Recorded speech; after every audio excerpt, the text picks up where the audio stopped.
everyone, the moment you enter this this studio, you are up for it, motherfucker. And yeah. Guess what? We're recording. Wait, aren't we waiting for your girlfriend?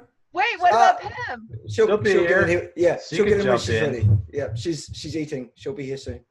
That's cool. We want I'm gonna Pam eat to be too. fully fortified. Oh yes, she will She's gonna be. be all shot. So, thanks for joining us, everybody. Welcome back to another Epidose of these crazy fools just eat meat all the time. Can't stop talking about it. We have Plastic Fred up here in the corner who can stretch his face. We got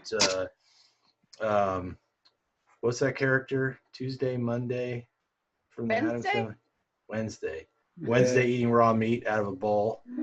Awesome. We got Nice. 6-pack I run barefoot in freezing at Hotlanta, and Bart K, the Hi, Kiwi, campers.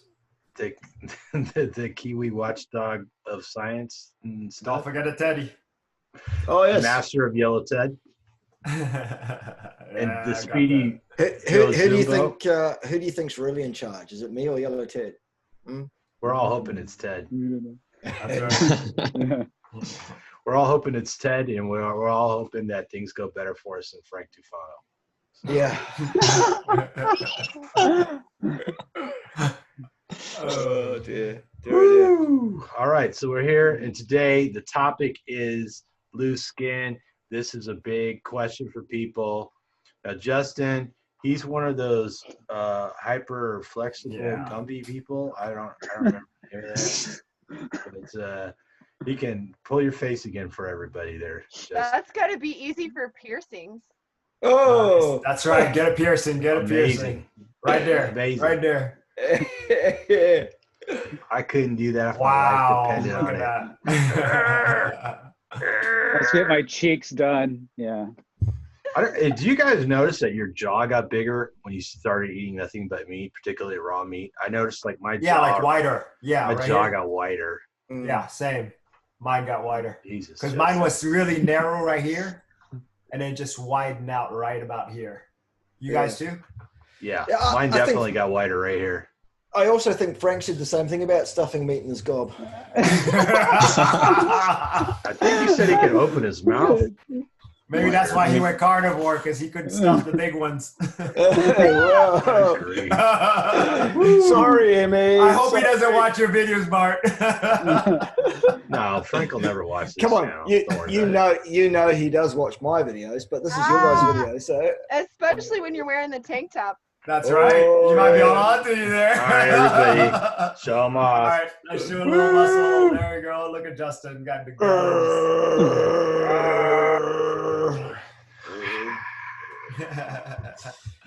good. right.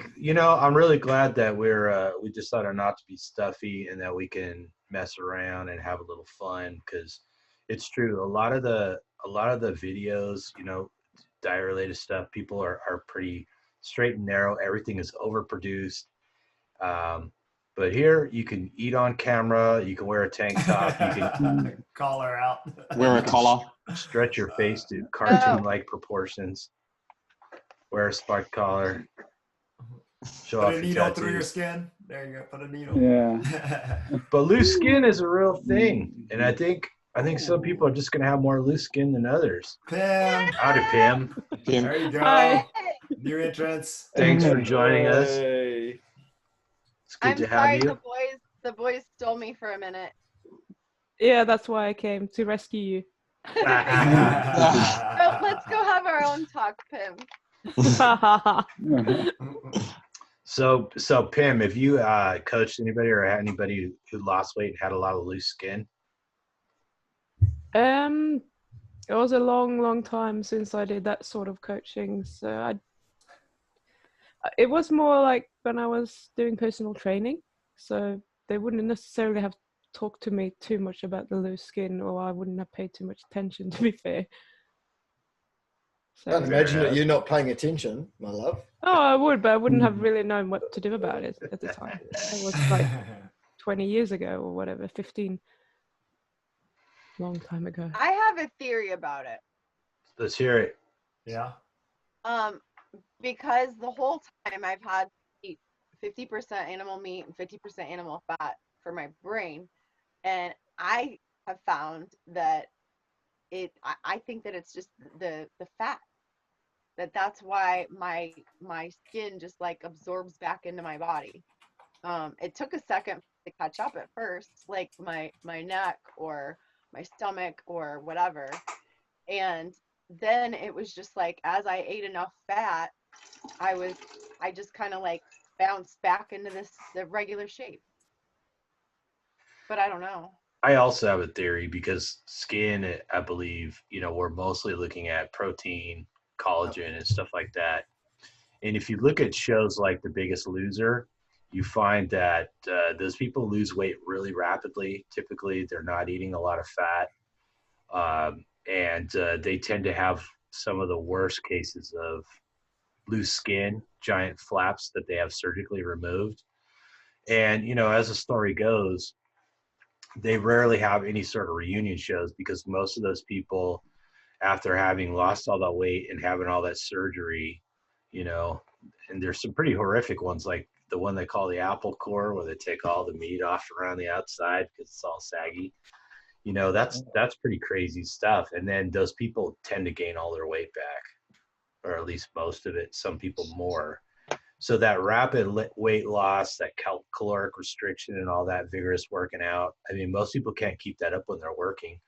I mean, I know I can go to the gym 5 or 6 times a week pretty easy for an hour or so, maybe more, maybe less, depending on what I'm doing. And that works for me, and that's fine. But, those people on those shows, it's super competitive. I mean, can you imagine maintaining that sort of vigor and without all that environment, without all those people,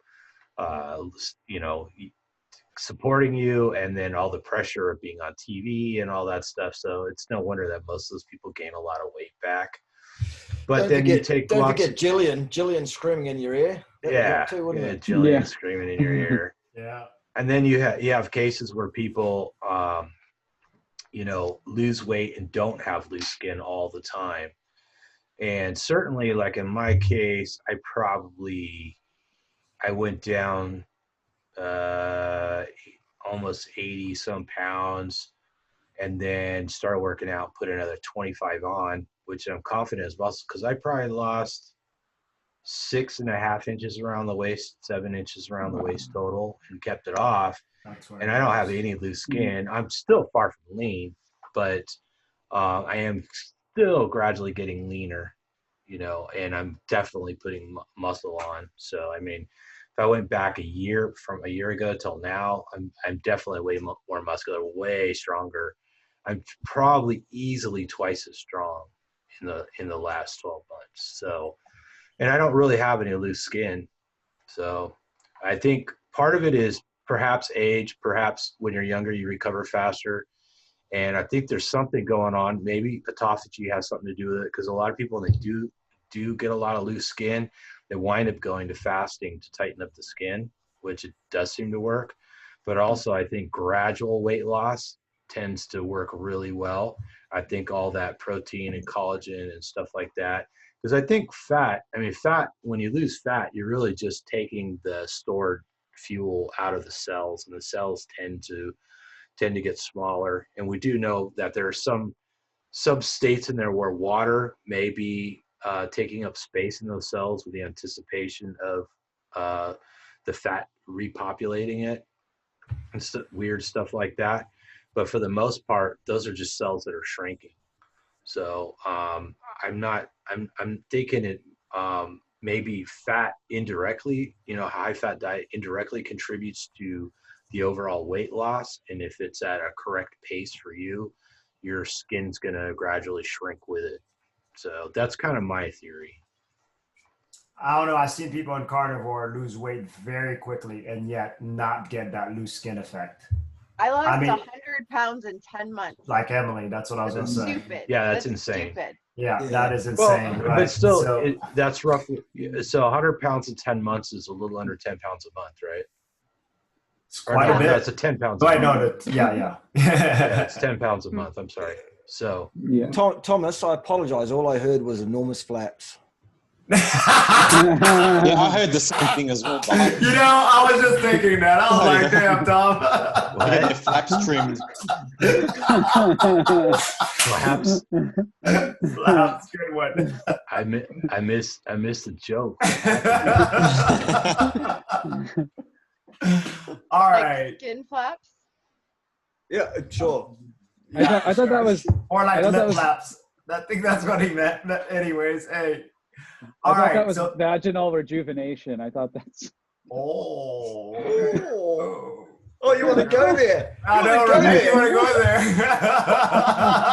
Emily's like shaking her head, no, let's not go there. So All right. Amongst us, let's name the our highest weight and how much we've lost. For me, it's 60. What about you, Justin? so I was Lost 150. So I was 155 and now I'm 136, so about 20 pounds. So I mean, I've always been kind of lean, but even I noticed a difference. Like, you know, I lost like 3 inches off my waist, had to buy like all new clothes, and like the definition's definitely getting there, you know. Hitting the gym, it's helping a lot, obviously. But I didn't Literally, even, we heard last week, mate. You've been tapping that gym Hitting the equipment. gym. You love talking about that gym. I really hit the gym. Yeah, hitting the gym, all right. Yeah.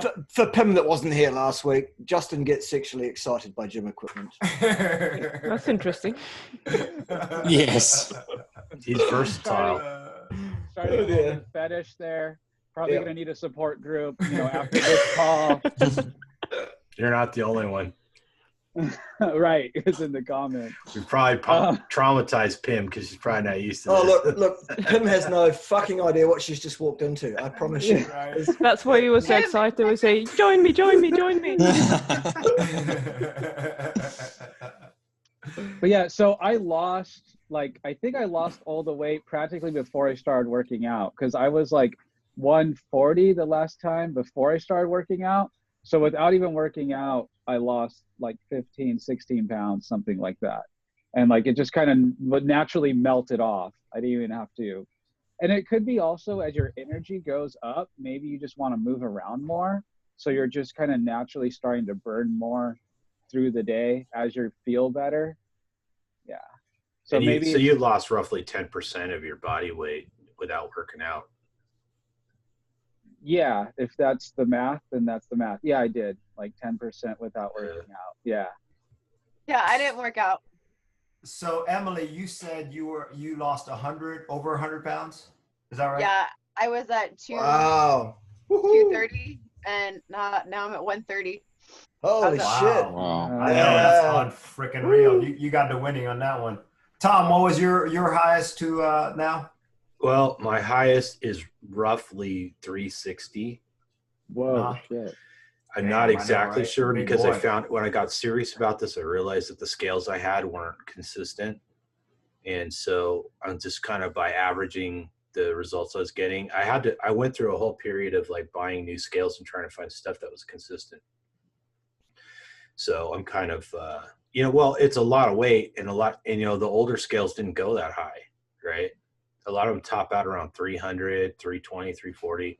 And so I went through a bunch of oh, which one was consistent, and stuff. And I still have 3 scales sitting over there. So I still average sometimes. So how much weight? So I went down, I think the lowest I got to was 275. And that was out without working out. And then I started lifting and I went up to, I'm usually somewhere between 298 and 304, just depending. I mean, when you're this big, that little bit of swing could be anything. Gotcha. So, Yeah, I vary about 5 pounds. Yeah. What about you, Bart? When I was 23, 24, I was about 180 pounds. No body fat at all. I was doing powerlifting. I was doing a little bit of Olympic lifting, not very much of that at all. I was doing bodybuilding. I was chasing skirt. right, let's not forget who's here. It worked. That'll keep the weight off. I know, right? Him and I have discussed this many times, and we've agreed that if we had met when we were both in our 20s, we would have fucking hated each other. Oh, we're head off. What was that? What do you mean, would have? Literally. Oh, dear. Yeah. At my fattest, I was probably 170 pounds at my current muscle mass. I'm currently 145 at 5'6". Oh, 5'6". Yeah. You're short. So I'm small framed. I've got small hands. I've got small feet. Oh my god! Elsewhere. You don't need to tell us all the small stuff you got. All right. Then you have the three-legged race. There you go. The tripod. But there you go. Bart has web Where toes. it counts, right? Where it counts. The best part about Bart is the web toes. Yep. Show him the web toes. Fuck those. Who wants to see that? Right, there you Go go. wash your Who wants feet. to see that? There you go. Go wash your feet. You could put some glasses on that big toe. Someday I might paint eyes on there, and they could be like some aliens. Mini me. Yeah. He's got that Australian platypus gene. I think the absolute expert in telling us on about their big things has to be Raymond, doesn't it? Wheelbarrow man. Anyways, Zumbo, how about you? Yeah, I lost about, I'm talking kilos here. So I lost about 17 kilos. And that was, so I was roughly, so I was 90.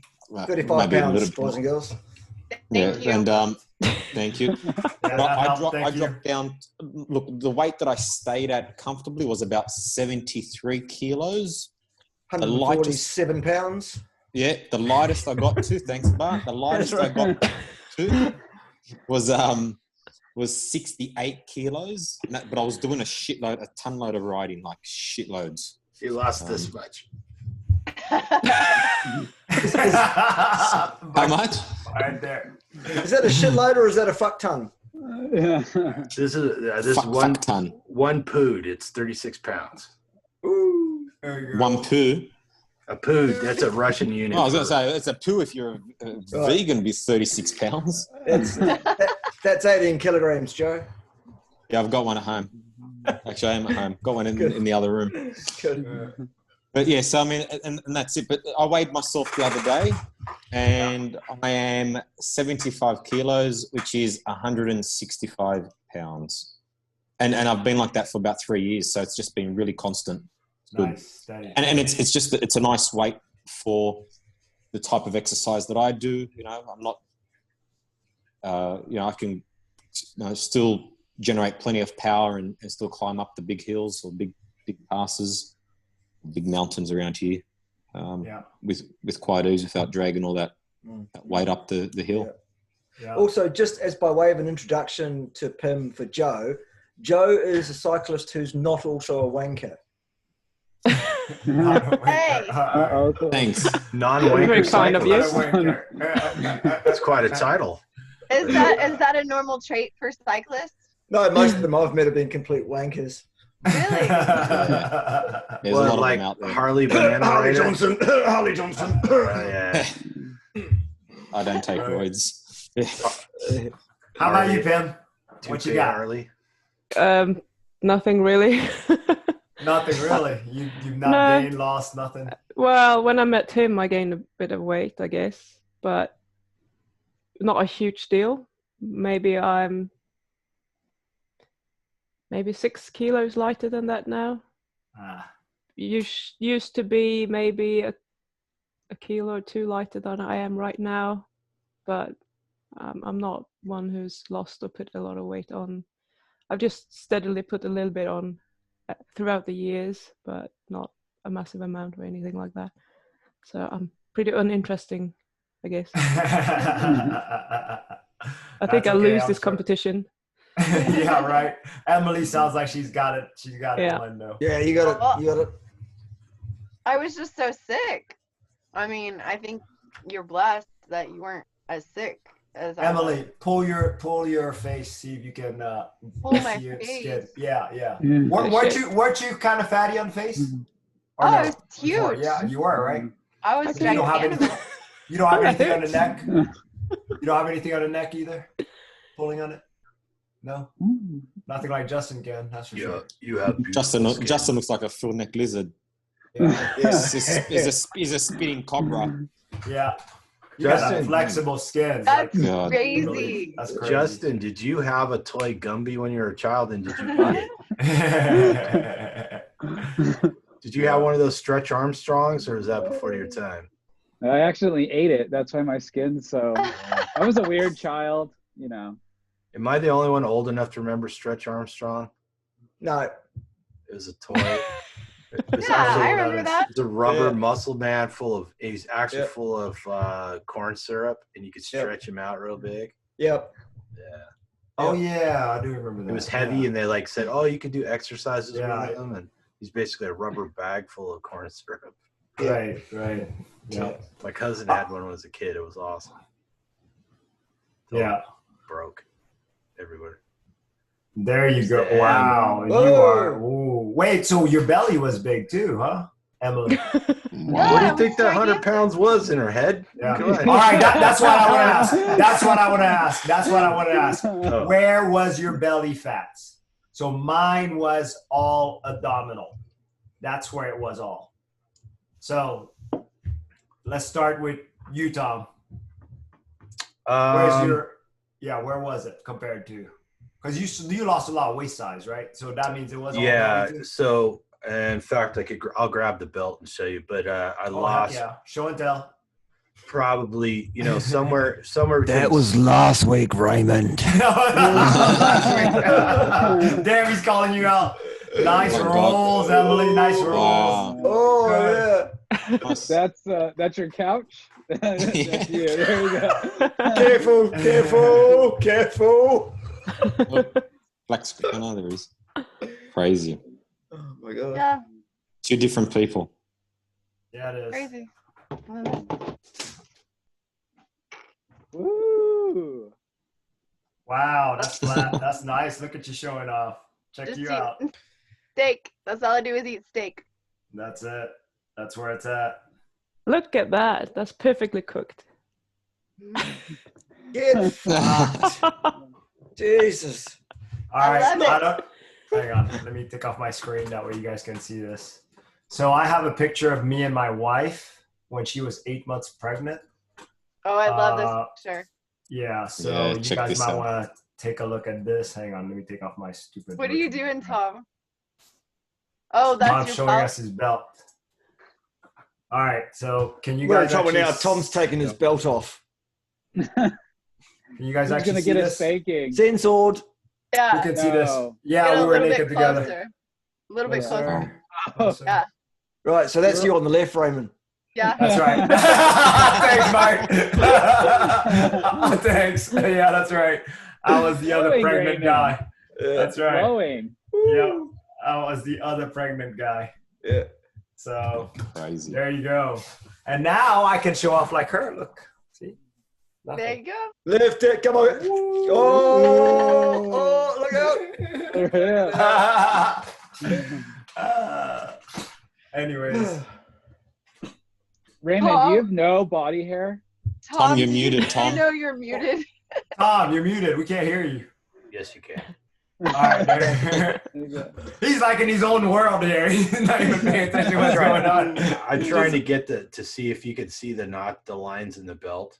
Can you see Yeah, yeah. like Yeah. right Yeah. here? Yeah, that notch. Yeah. Yeah. So that was your So last one? that's how far that's how much my waist went down. I'm only interested in how many notches you've got on your bedpost, Thomas. The bedpost is pretty much gone. I put so many notches in it. It's like I was attacked by a family of beavers. Sorry. Tim, we need to go. I think so. The girls want to exit. Yeah, Ben's a little worried getting called out on this one, right? Too much pressure. We have a date. That's much more important. Yeah. All right, then off you pop. Go and play. Fine. Go and play nicely. fine. Thank you so much, guys. That way we can be a lot worse. See ya. Yeah, enjoy it. Thank Thanks you. for popping in, Pim. Bye. It's nice having a little See you little guys. conversation little with girl you guys. Good seeing you, Em.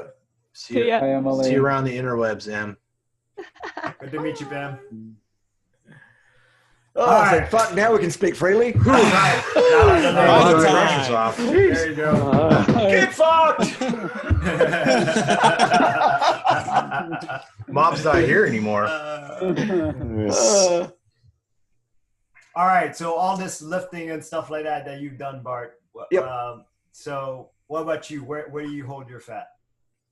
I'm an apple. If I put any fat on, it goes straight on my. I get the typical. Look, I'll show you. This is what I got now at this very moment. That's what it is. Woo! Look at that hair. Woo! Hey? Makes me Woo! want to tug it. Things is up. If I kind of just let it do what naturally, that's what you get. There you go. You can actually stick it out So a little bit. that's where it Nice. sits. So I've got like it's late. It's not that much, but it's Yeah, I'm the same. Not that bad. Not that it's bad, maybe it's 15, 20 pounds total body stuff. Yeah. And then I'll be, fucking 120 pounds. no. Watch out. Tufano's going to want to get on your podcast. That's Now not that he anything saw that. Tufano's wanting for a long time, I can tell you. You might like that hairy style there. You touched your where, Teddy? Goodness me. Oh, dear. How about you, Justin? Where you hold yours? So I had moves. Like I had a nice B cup going. Yeah. You know what I mean? Yeah. I Did had you that really? going. Damn, And- dude. Yeah. And then the waist, like you guys, I guess if you guys are doing it, so this is me now. Flat. So, Hey. Sexy. Wow. Try to get the girls, man. Try to get the girls. Look at you. Hey, that looks good, actually. Not bad. That guy out. Show your boobs. I want to see your boobs. That guy out ate me yesterday. There you go. Look at that. This guy was chowing all day. I He said like that little something chest about hair it. there. I like that little chest hair there. One little spot right there. You know what though? My nipples are cockeyed. Like I just can't. Like I don't know. Is that the fault of the carnivore Thank you, diet? Justin. You get cockeyed nipples? Oh, shit. Wow. They all go like that. They're looking both ways, right? Wow. Hey, that's got to be Oh. someone's fetish, right? Girl, if that's your thing, come talk to me. That's it. If that's your thing. If you're into guys with cockeyed nips, Justin's your man. How about you, Zumbo? Where you hold your fat? In my pants. No, I'm just kidding. No, I'm like Bart, just down the lower part of the gut. And what's the Damn, point Justin. now? Shit. Look at you. Show it off. Show off those tats, man. Show off those tats, you hot stuff. Yeah, there you go. So what, Yeah, I'm midsection? Lower midsection, Nah. is that what you're saying? Just down here. I don't know if you want. Just There a little you bit go. here. Yeah. Yeah. Right. The handles are sort of going. Right. Yeah. Don't suck it in there. Let it go like I did. Come on. There you go. That's right. That's me. Stick it out. That's me not. Stick it No, that's out. me. See? That's me normal. Oh, I can't stick it up much. All right. So yeah, I mean, but I am leaning up. So I've gone leaner meat, and I am leaning up. It's quite funny because I'm up the top here. I'm quite lean. I'm actually wearing smaller shirts or small shirts compared to before when I was medium and large. It's just that little bit. I mean, you wake up first thing in the morning, you always got to be flat. So. I never wake up flat in the morning, Joe. Yeah, flat on your back. Or that sometimes, yeah. It's uncomfortable turning it. Well, I can relate about waking up flat. That sucked, by the way, guys. But anyways. Yeah, it's very reassuring for that not to happen. Yeah, it is. Yeah. It's nice to be carnivore. That way you don't have to worry about that. So anyways. So I wanted to ask Bart. Yo. So when you eat different things, like different I don't know, other meats, do you notice that your waist goes a little bit bigger? Like, let's say eggs, cheese, whatever. I don't know what kind of carnivore you are. Yeah, no, not really. I find all my problems are associated with complete transgressions, things that just have no place in human nutrition that people like to put in their mouth from time to time. Food. I'm talking about food, Frankie. Food. Like if I have some pizza or I have more than a couple of those or something like that. Yeah. Then all hell breaks loose. Mostly with this stuff is because it's the gluten intolerance, actually. It's made of fucking wheat among other things. So what do you expect? Yeah. Pizza, obviously, gluten. So for me, that's the big one. So you notice immediately an inflammation on the belly area, and elsewhere. It lasts about 48 hours. I get inflammation in the intestines. I get bloated. I get swelling in the ankles and feet. Really? Oh wow. Yeah. My fibromyalgia comes back. My anxiety comes back. I'm a complete cunt to live with. Sound like a fucking hell. Oh man. Only that. I know, right? It's a shame that she's left already, because she might have something to say about it. She might tell you, "Hey, stick to your carnivore." Yeah. Or actually, it doesn't help that much, sunshine. It's hard to tell. Yeah. So. Well, mine. If I do any cheats, even the sauces, I'll get immediately where I can actually stick out my stomach. Like the other day, I guess it was some kind of sauce, but I could stick it out almost like, well, not quite like I used to, but I can stick it out again. I'm like, holy shit! But that's where all mine is. So, how about you, Justin?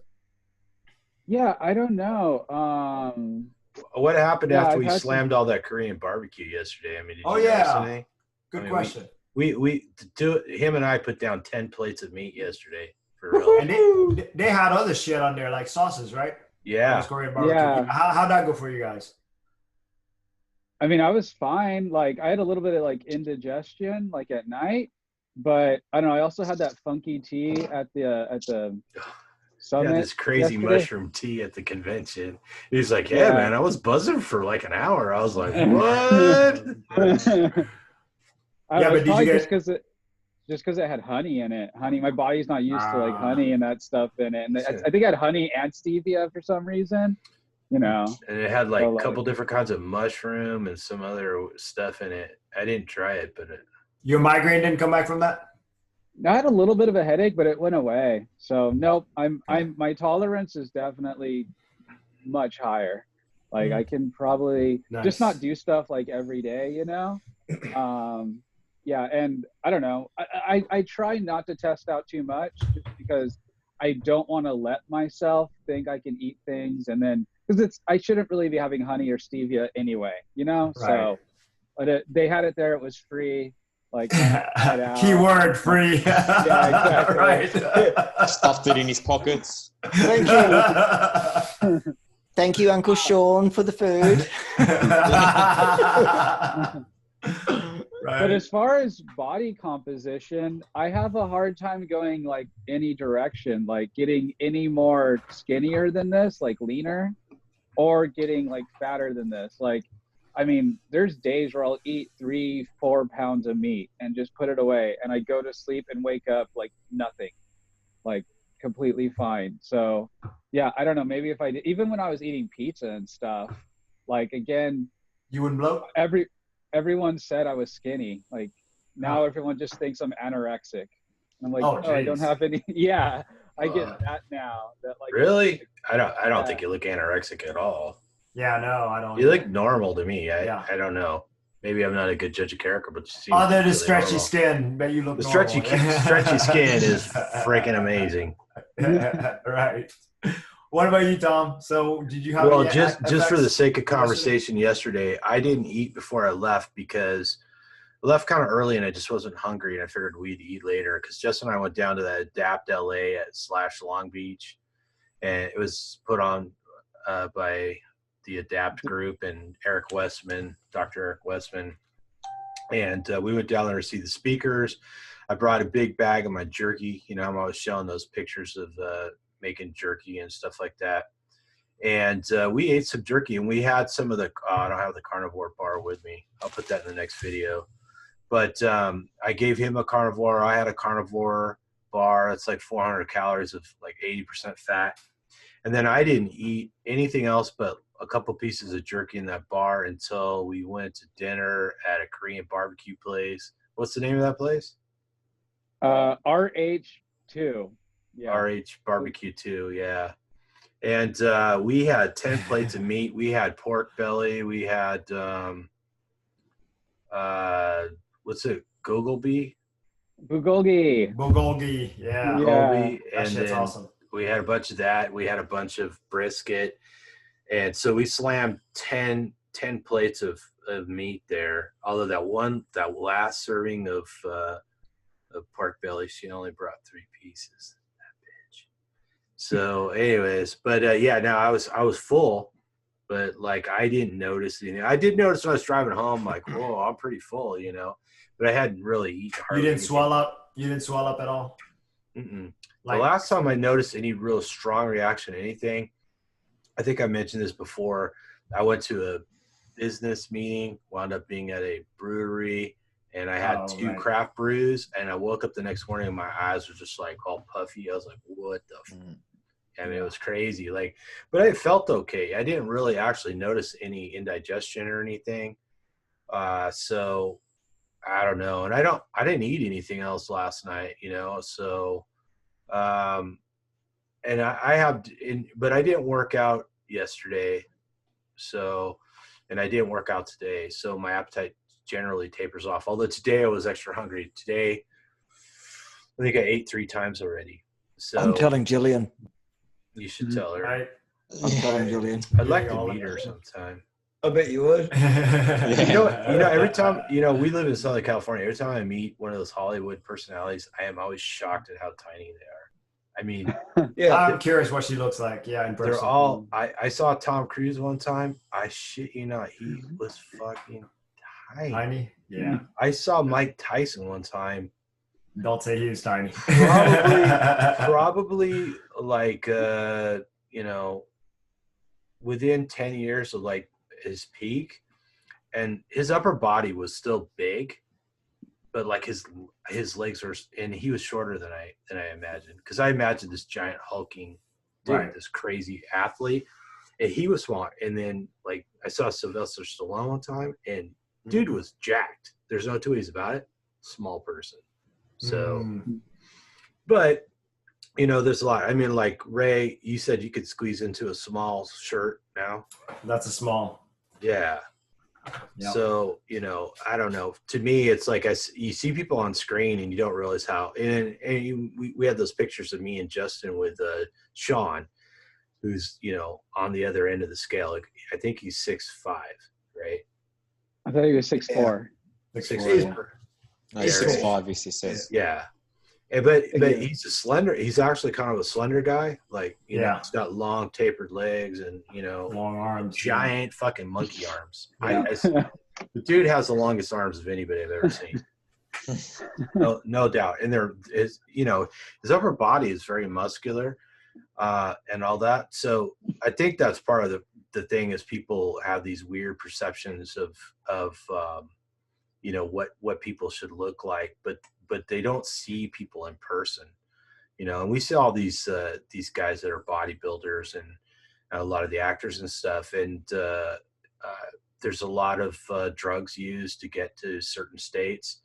And then if you watch like some of the documentaries with who's the guy who played Wolverine, Hugh Jackman. Yeah, I mean, like, he was on this crazy diet, and like in between scenes, people are handing him dumbbells to keep him pumped up. Oh wow! And when they started what's the one, the early like X-Men one, when they're at the school, you know? First Class? X-Men First Class? It could be that one. So like he wasn't jacked enough at the beginning. So he was still training all the way through the shooting, and they had to shoot a lot of the scenes with his shirt off at the end. because he was still like working out every day and just, you know, going mad dog to be that shredded. So I think there's a certain misconception about, you know, what it is to be fit and to be strong and stuff. I mean, anybody who hangs around the gym knows that, like, you take the shirt off, most people, they're not, it doesn't matter how crazy strong or fit they are, they're not ready to go on stage or take their shirt off in a movie. And I think we get a little worked about that. So it's all appearance, so that's hey, not a bad thing. I mean, so Ray, you do like Orange Theory and karate and jiu-jitsu. Yeah. And then Zumbo is a cyclist. Bart's on permanent vacation, mild kayaking. You still work out, right, Bart? I lift probably, well, I've had a couple of weeks off. Today was my first day back after a couple of weeks just not going at all, because I spent a week doing those house renovations, and then it was like, fuck it, you know, I'm just stiff and sore and I don't want to even think about it. Plus I had a whole bunch of videos I want to make because I've been off YouTube for a week, so I did that and I didn't. So anyway, today was the first day back at the gym. It felt like shit, of course, because that's how it goes when you have 2 weeks off. But my program is 3 or 4 days a week, 45 minutes of lifting, 2 working sets, 5 RM sort of weights, big compounds, single What's split. a 5 iron? A 5 RM rep, a 5 rep maximum weight. Oh. A weight that you could lift 5 times, but not 6. Yeah. Gotcha. In a set. Yeah. And then, so that's 5 my by 5. exit. Yeah, that's it. And then, you know, no sitting on the bench between sets. You superset things, you get it done. 45 minutes in and out of the door of the gym, and that includes shower. Yeah. And shower. yeah. And Why bother? You didn't see our other video, obviously. Yeah. So yeah, and I'm as stiff as fuck right now, actually, frankly. But there you go. So I'll get back to it in the next week or so. And so that, I mean, I lift. I do probably 4 or 5 hours a week of paddling in the tandem sea-going canoe that we like to go out in. Oh, you got a tandem, huh? Yeah. It's a 5.5 meter, sort of. That's almost long. Yeah, and it's almost a meter in beam, so it's as stable as fuck. It's really, really good. So it means we can go out and reasonably big swell, and it's no problem for anyone except the fluffy ones. They go like, oh, fuck you two cunts, what's this about? Well, that's the little one. The other one's okay with it so much, but there you go. Professor Fluffy, and what's the other one? Professor Fluffy, otherwise known as Nessie. That's the little tiny fluffy one. And the other one is Professor Snoozy, otherwise known as Amy. Snoozy. She's a snoozy dog, yes. So, it's really good in that respect. But, you know, and you feel quite secure. It's a long boat. It's a wide boat. It's as stable as hell. You feel real secure until, as I was saying to Thomas the other day, until you sat in an eerily flat, glassy patch of ocean about 450 meters offshore. The shore is a sheer rock face up several hundred yards at least before it levels off at all. And there's no swell. It's just like glassy. It's like silent, and you go, "What the fuck is going on here?" And you sat there, and you're going. And then, I kid you not, this is 2 days ago. 20 yards or so off the bow of the canoe that Pim and I sat in, I'm sat there fishing, and she's a bloody 5, maybe 5.5 foot shark breaches completely. Right where we're sitting there, right? Yeah, time to get out of here. All right. Oh, zoom up, man. So I said to Pim, did you see that? She said, no. Is it better that way? And I said, yeah, probably better that way. Shall we maybe move? She said, yeah. And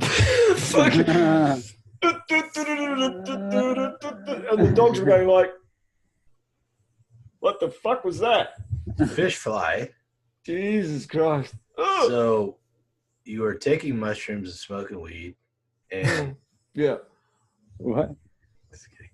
No, true. No, honestly, true story. I tell you, I was actually saying it to Brett yesterday in the discussion I had with him about anxiety and stuff. I was saying that basically since going carnivore, my really quite severe anxiety disorder is now basically to a point where you wouldn't necessarily know. I mean, even.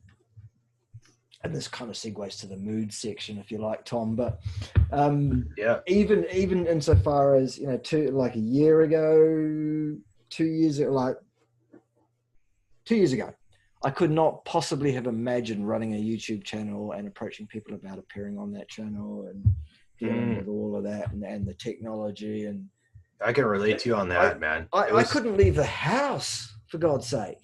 I think you were one of the first people I asked to do a YouTube video with.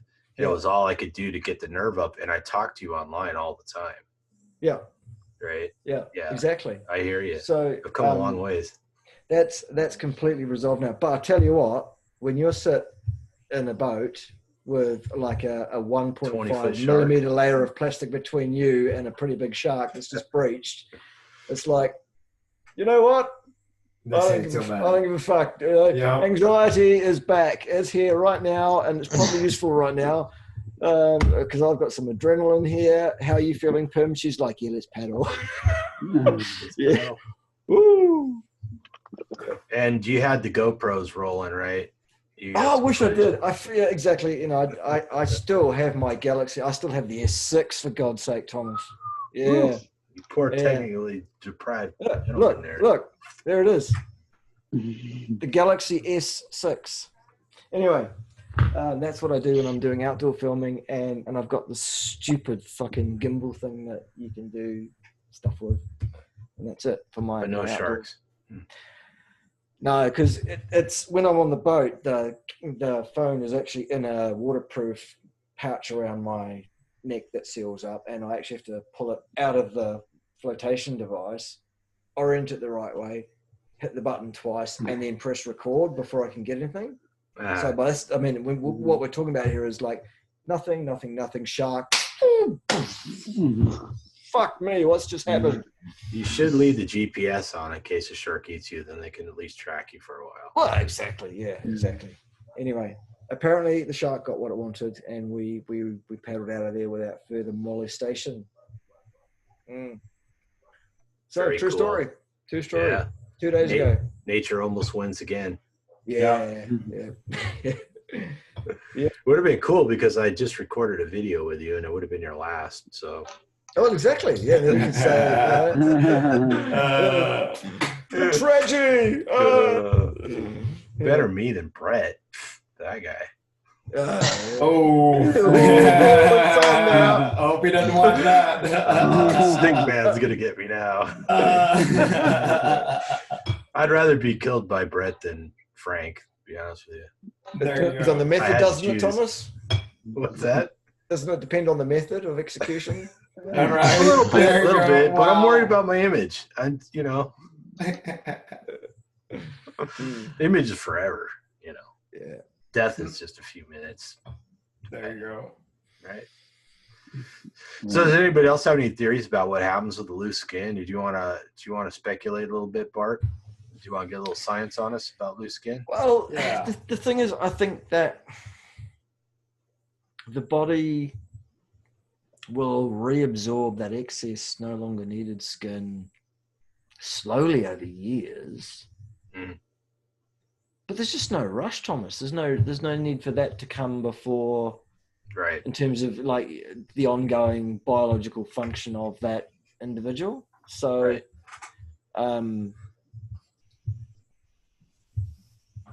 I just think that your body doesn't see it as a priority, as an issue, and anyone that left it long enough, their body would return to its natural, genetically pre-programmed, normal values, if you like. Depending on what you eat, I think carnivore is still the best way. Yeah, I'm not saying that you can eat shit and you'll go back to normal. I'm saying if you actually correct your diet, and that is carnivore, absolutely, and you stick with that, then yes, eventually over time, your body would come right. There's no need for these quite nasty surgeries, quite frankly, Right. of excess skin and stuff. You just have to have that little bit of patience and stay the course. And you have to understand that your body simply is never going to see this as a priority. And if your loose skin is not disappearing at the rate that you would like it to, that's probably a blessing in disguise, because that means your body is working damn hard to fix other things. True that. Yeah. True that. So that's my theory. That's speculation, but Let me throw. Unfortunately, a lot of people don't have patience. Whether it be, I mean, if they don't have patience with the diet, imagine with all that loose skin. Yeah. They just want it gone. That's it. I've lost all the weight. Yeah. I'm healthy, but I've got this skin, and that just drives them crazy. Yeah. It's an image thing, obviously. Yeah. Yeah, and to counterweight that with like a show like The Biggest Loser, where they're losing weight rapidly. If somebody's getting into shape at a slower pace.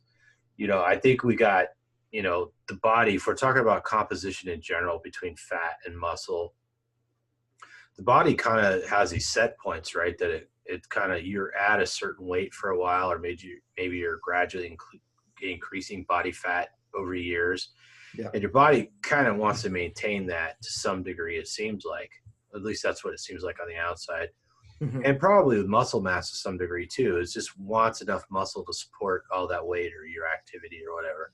And then when you want to start shifting that, it's almost like if you shift those things gradually over time and drag those set points in one direction, it seems to be more permanent than if you lose weight, body fat rapidly and put on muscle quickly. Those things seem to reverse more quickly, right? I mean, is that what most people are observing? I think that is a stunningly insightful and accurate description of the exact nature of biological homeostasis / hysteresis. I think that's exactly what's going on. Once your body accepts as normal a certain set of inputs, it locks in those inputs. And if you're trying to move away from those, your body will resist you. It will work against you for a period until you bust through that resistance level. Yeah. Yeah. So I know you guys know Jason's Funk's theory about the loose skin. Well, you should definitely cover that. Yeah, so he's big on the fact that the body will pretty much eat itself, and the loose skin is seen as a perfect opportunity for energy. So he's saying that's why fasting works really well to shrink up the skin. Also, Dr. Boz goes over it too. Have you guys seen? That'll make great sense too, because your body doesn't see it as a priority. But then if you say, "Well, motherfucker, you get no other fuel. This is what it is, and that's what you fucking eat," then that's what it will. Because then it finds this hey, you know what? This is a priority because it's got to eat. Yeah. So it starts eating itself. Yeah. That goes up my flagpole. Good. I will suck. That's a lollipop I will suck. Have you guys seen the Obese to Beast guy? No. So, definitely got to watch that. So this guy went, obviously not carnivore, but he was big all his life. Lost a ton of weight, and he's got these skin he can literally stretch like this. Holy shit. Yeah. I mean, real bad. And a lot of people on his YouTube was like, you should get skin surgery. I'll even pay for it. And I'm like, wow, what's wrong with you? I'm like, I mean, he looks good until he starts stretching his skin, kind of like Justin just did, but much, much worse. Yeah. So I'll put a link up. You guys should check it out because it's very, very interesting. Certainly. So I'd be saying, I'll take the money and just go on a holiday. Right. Well, I know. That's what I was thinking. I know. Just hire some skinny guy that looks like you to show him and go, yeah, thanks. Yep. Appreciate it. And we're not talking about cheap surgery here. And that's the thing. If you had an option, don't get me wrong, I don't think fasting would work. Again, I still think carnivore in combination with fasting works the best. So I'm still all about carnivore. Yeah. Now, I'm curious if he did just fasting, whether he would get his skin back, but I don't think he'll get as good as with the proper diet. That's my I think guess. It'd be a good I think test. Raymond. Well, All right, So- Zumbo, then Justin. Yeah, so I was just going to say, I think Then you'd use the surgery as the absolute last resort. Yes, good point. Absolute Yeah. last. I mean, you'd want to exhaust everything and Absolute then last. do it. That's right. Yeah. You know, I mean, wow, look at it. Justin. yeah. Well, I mean, the problem is that him losing weight not through carnivore, like we don't know. Like, do any of us know the person that was the biggest and then lost the most weight? What happened to them on carnivore and maybe fasting? Has that been done yet? You know, Chris Donahue was like 500 and something pounds, right? Yeah. He lost like, I mean, oh my God. I mean, now he's down to 260 or something like that. Wow. I don't He'd be a know if good he's down example. that low, but he's still a big guy. But yeah, he's Yeah, lost he's a still a lot. big guy. But he Okay. lost a lot of weight. He's getting close to half of what he used to. I interviewed a bloke called John who started fasting at 530. And Yeah. when I spoke to him, he was 500 days in. Wow. And he was Just down. fasting. Yep. Water. Is and that the electrolytes. fasting fat guy or The whatever? fasting on fat YouTube? man, he calls himself. Yeah. He was calling himself Big John, the fasting fat man. Yeah, That's the it. name of his channel. Yeah. And yeah, he was 500. I think it was 500 days in when I spoke to him. 511 days or something stupid like that. And I think he's now down to 230 from 530. Wow. Yeah. And what about the skin? What happened to that? He looks all right to me. I mean, I haven't seen him do any of this shit or whatever, but yeah, it looks all right. I mean, Maybe we should reach out to him and yeah, maybe I should find get out him about because he went quiet and now he's back saying, "Oh, I'm back again." So he's been eating and then he's like, "Okay, now I'm back to normal. This is how it's going to be like for my stable situation. This is how I'm going to maintain it and stuff." That's a story we should tap into. Yeah, He didn't go so carnivore, did he? He didn't go carnivore, did he? no, he just stopped eating altogether. Okay. Yeah, no, he's No, never, I meant after yeah. after when he started. No, not that I'm aware of at all. No, he's Okay. not. I don't think he's on board with the carnival thing. I don't think he's quite got. As much as I'd like to hear his story, I'd like to support him too. I mean, if he was fasting that long and then he ate for a while and he went back to fasting, you know, Yeah. look, I mean, anybody who's going to willing to go the distance to improve their health, I think personally, you know, carnivore trumps fasting in the long run, but fasting could easily be a way to achieve goals faster, even on carnivore. It depends on what the goal is, right? So one of the things I worry about is like some people do a lot of fasting, they lose a lot of weight, and then they gain it back, right? Because they get themselves in a mode that's unsustainable. And that's really going to come down to the individual, right? Mm. And what do you want to achieve? You know, do you want to just be super lean and ripped, or do you want to go to the gym and lift? I mean, the only thing I like to do at the gym that I really enjoy is lifting, right? I don't do my best lifts and I don't keep advancing if I'm fasting a lot. So I've got to keep putting protein in. I just go for the eye candy, Thomas. Fuck man. Well, you know, the eye candy is the frosting on the cake. It's kind of hard to say whether the eye candy or the lifting is why you're there and what's better. No, I'm if the eye candy. It's not hard to say. right. I fucking hate the lifting. Justin goes to the machines. But I need an excuse to be there so I can go, fucking hell. Ooh, Jesus. That's good. No, Yeah, I'm often the oldest guy in the gym I go to. It's kind of weird. And it's like, got all these incredible 20-year-old girls running around. So, Oh, I know. Yeah, it's fucking unreasonable, isn't it? yeah. Yeah, completely unreasonable. I don't know, guys. I mean, the way I see it, I mean, yeah, I don't have the strength of Tom and all, but I mean, shit. I'm no weakling either, so I do all my workouts fasted, and I think that's. I'm sorry, Ray, I can't hear you because Zumbo's showing me a steak. Showing you steak, yeah. So I mean, hell, Anyways, I see a lot of benefits of fasting and comboing it with workout. That's all I can say. Okay. Yeah. So Yeah. I've been doing a few fasts lately. I've been talking to Raymond about it, and I love it. I think it's fantastic. Yep. yeah, there's nothing like it. If I was going to play a chess game with the devil, I'd definitely fast first.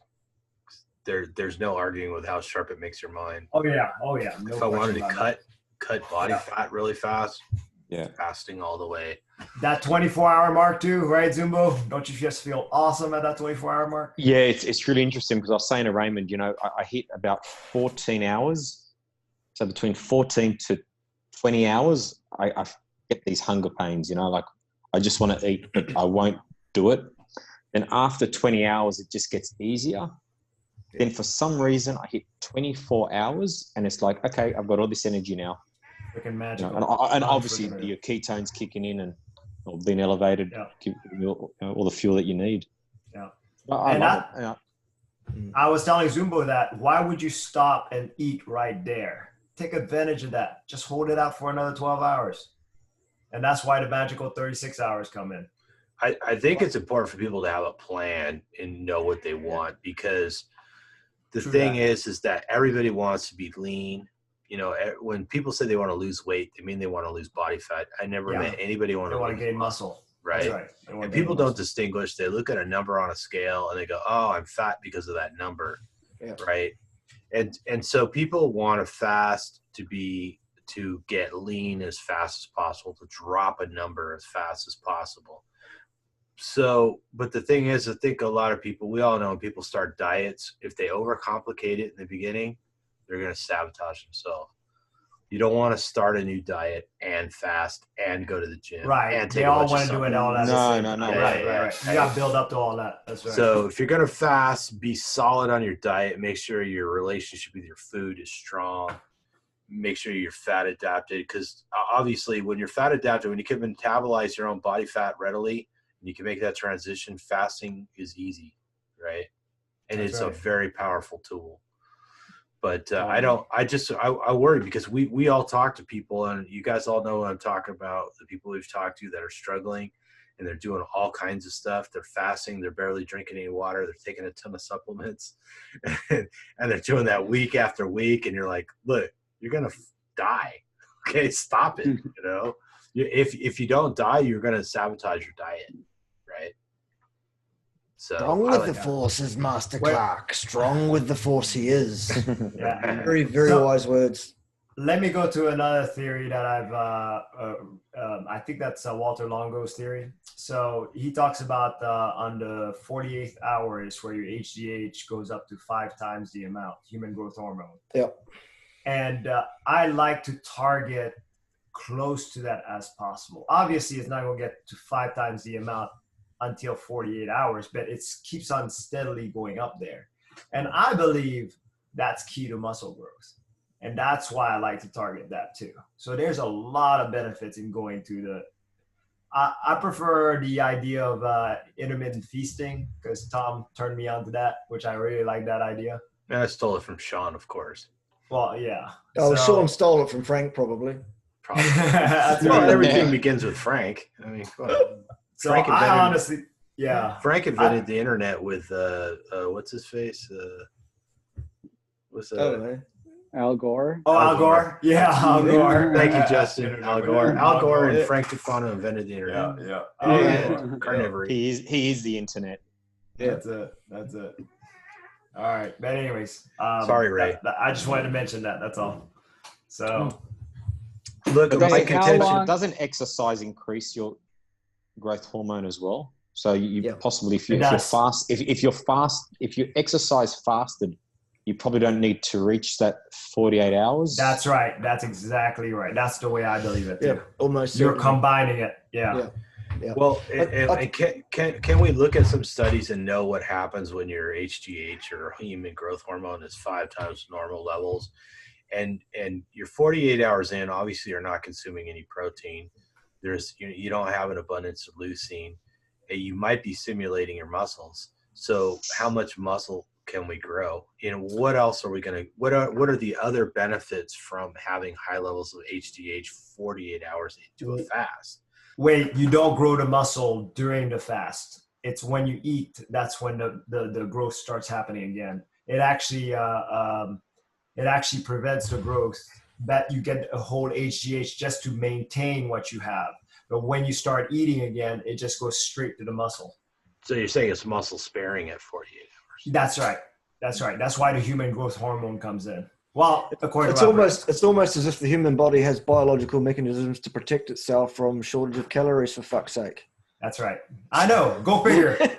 Not funny. Fuck me, really? Go figure, right? Yeah. Yeah. So if what I read into that is it's good for maintaining. You can maintain pretty good through a 48-hour fast. Yeah. Oh, I grow it though. I feel like it grows. Well, that's the me. thing. It's like, I think that if you're eating regularly on a carnivore diet and lifting, you're going to grow faster.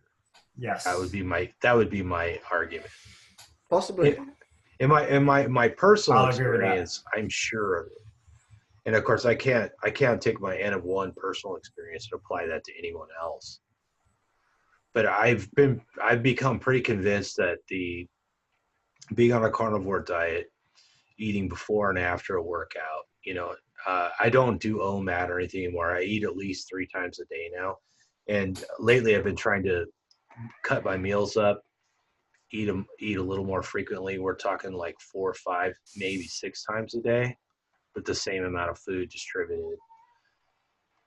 And I think that somewhere between 3 and 6 meals a day of all meat and working out 5 to 6 days a week, lifting 5, 6 days a week is optimal for me for putting on muscle and increasing strength. So, and no fasting right now. And I'm not putting down fasting. I believe fasting has a lot of utility. It's a very powerful mechanism. So I always start counting a fast at 72 hours. That's when it starts for me. It's when you start. Wow. That's when your glycogen is depleted, for right? For me, anything under 72 hours is actually just not eating that day or those 2 days. It's the third day for me, because by that stage, you've got your HGH peaked. Yeah. Massively. Okay. Your lowest insulin. Your insulin is basically non-existent at that stage. Mm-hmm. And it's at that stage, at the 72 hours or so, give or take, plus or minus, that your autophagy busts through and starts to do its magic. Yeah. So you get the reset of your immune system. You get the renewal of, basically all of those kind of issues being resolved. You get an inflammatory reset. It's kind of almost like the biological set point where your body is genetically programmed through 350,000 years of natural selection to expect from time to time fairly regularly to go 3 days without food. And that's how long the body actually takes to reset itself, ready for the next feast. Yeah. Because, you fell a mammoth, it could take a few days. It all makes sense, basically, is what I'm saying in terms of that. It totally does. But the question that I have is, how often is the human body would find it optimal to do that? How often is that? When I personally have used fasting, when I've done it, I've gone 10-day cycles. So 72-hour fast, 7 days off, refeed. Act normally, mix, relax, repeat. 3-day fast, 7 days off. Repeat as many times as necessary to get the desired result. And what did you see in the What did you notice? result? Yeah. Okay, so in myself, when I've done it a few times. Tell me about composition first. Okay, so the little bit of extra sort of fat that sits around my core generally tends to reduce quite a lot after 3 days, probably at least by half at the stage that it is, the size that it is at the moment. In incredible mental clarity, incredible energy, incredible sexual energy. You would not fucking believe it. Oh no, I know what you're talking and about. I'm already bad. I'm already a problem. I am already absolutely a problem for my dear partner. So no, you're absolutely right. It gets worse. And, as powers unite. Yeah, exactly.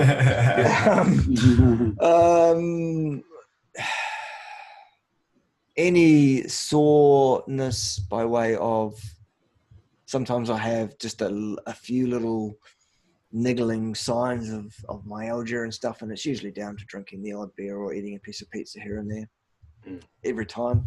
That disappears. Muscle pain, such that it is, joint pain, all disappear. Yeah, everything's great, basically. Yeah.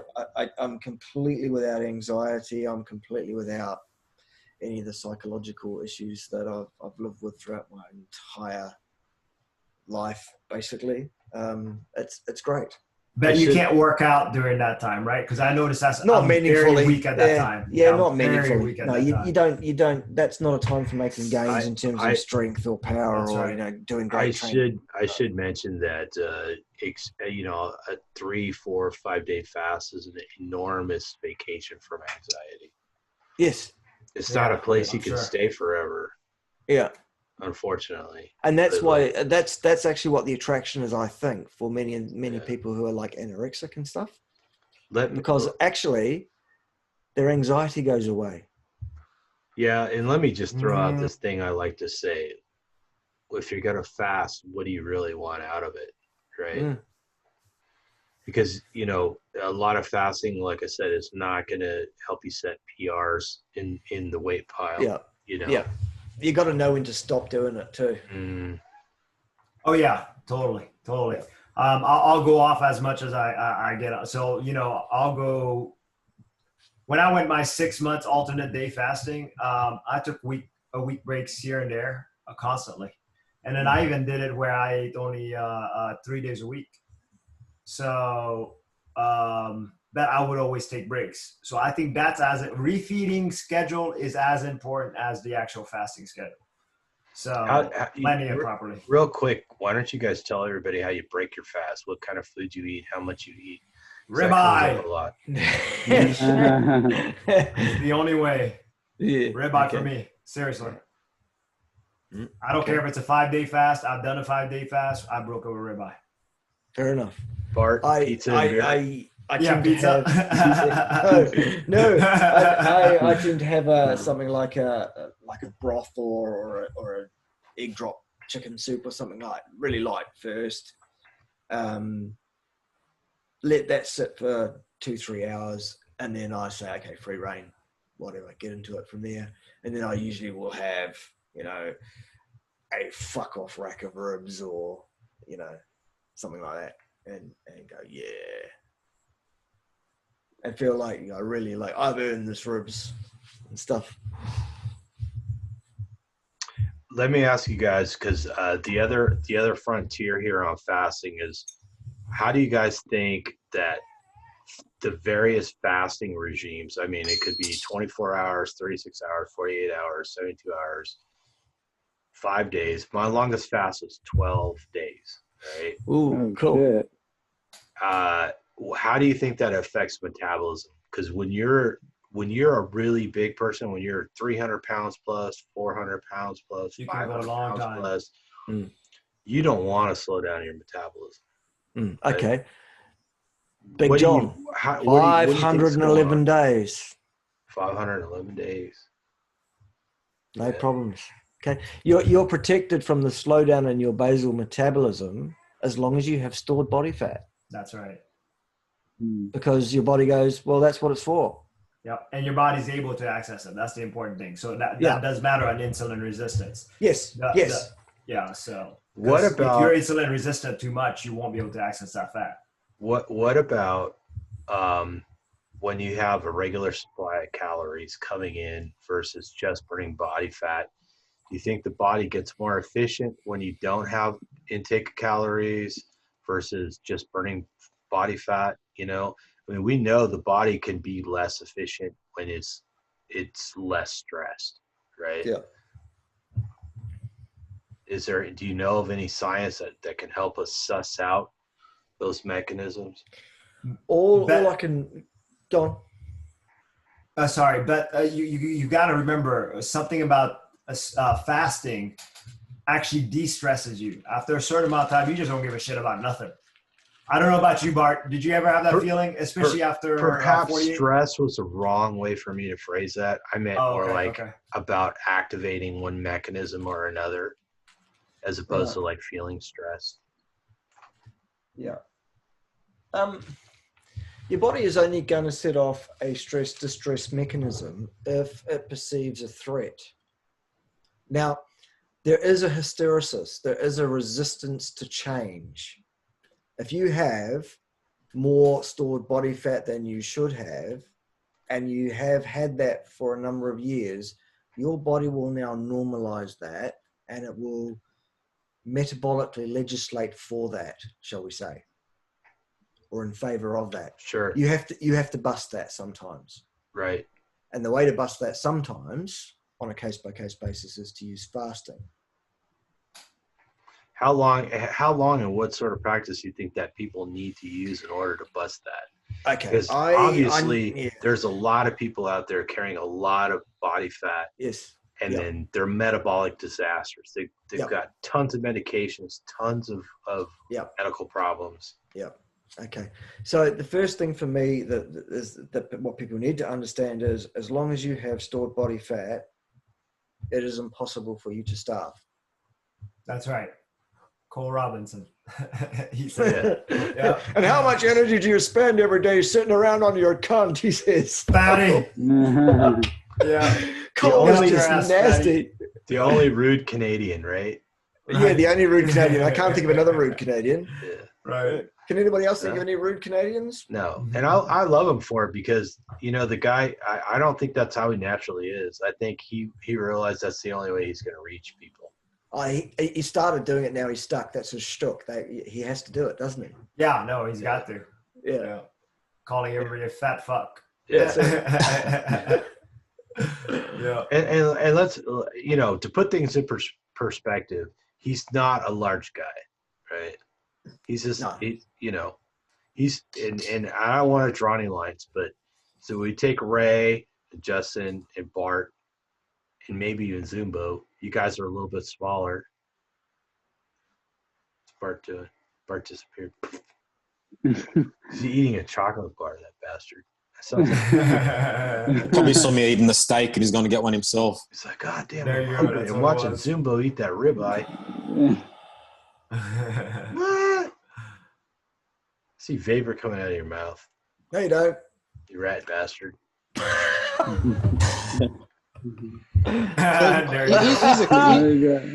Here's a question for you guys. Would you, if you were lean, would you still do those extended fasts or those 72-hour fasts? Or you think it's just a little bit too every dangerous? Quarter or something, once every year. But yes, it's beneficial for everybody. Okay. Yeah, we can because obviously you don't have as much fat, right, to sustain you. To sustain you. Here's the thing. So fasting for me, when I fast, I don't seem to. I just get ripped. That's all it does. It just rips me. My fat stores are still there. I'm a 20% body fat. So I got plenty. And you can show off a 6-pack, which is amazing. Right. Now under body calipers, I got 12%. But under digital, what are those things called? Biometric impedance. Biometric impedance, yeah, that's it. Biometric impedance. Yeah. Those show me at 20%. Okay, let me tell you something about those things. Okay. Please do. Unravel the technology for us. I don't know that well. One of my undergraduate dissertation research projects I had to do was a validation study on a piece of kit. And back then, this is 20 years ago, these biometric impedance things were the bee's knees. They were just being released. This was the shit. Okay, we can measure your body fat. The the way the thing works is it has two electrical connections. It sends a small electrical current through your body, and it reads the electrical impedance provided by your body, the resistance, and it says, therefore, your body fat percentage is based on that impedance, given that it makes a calculation on your weight, the impedance, that's how much fat you are, sort of thing. Fantastic. Obviously, fat is a non-polar molecule. It does not conduct electricity. It provides infinite resistance to electrical flow. Other tissues are generally polar. Proteins are all polar, etc., etc., etc. Anywho, here's what I did for my study, just because I am basically a contrary son of a bitch that wants to cause trouble. Even before I qualified even before I qualified my first degree, I wanted to cause trouble. And so here's what I did. Imagine that. I got 12 of my classmates in my exercise physiology class, because I worked out for the effect size that I expected to see that's the number I needed for statistical power. And I put these 10 guys through a random order crossover trial. 1 week they did one thing, 1 week they did another thing. Half of them started with one condition, half of them started with the other condition. And what I did is measured their body fat percentage using a biometric impedance scale of the exact kind that Ray's talking about. The technology hasn't changed in 20 years. It's still the same thing. And on one occasion, the guys came into the lab. They sat on a chair for an hour in a comfortable 20 degrees C controlled lab, and then we measured their fat percentage. The other occasion they came in, we put them through a rigorous dehydrating hardcore exercise procedure in a heat chamber at 38 degrees Celsius and 100% relative humidity. They sweated like sweaty things during that time. They lost a lot of body water. Guess what happened to their body fat percentage when we measured them with a bioelectric impedance scale thereafter? I am very curious. All of them got fat, massively obese. What? All of them got 40 and 50% body fat readings because they were so badly dehydrated. Yeah. There's so much water loss from their bodies. I would have thought it'd be the opposite. No, they're less conductive. They're less electrically conductive, therefore they get rid as fatter.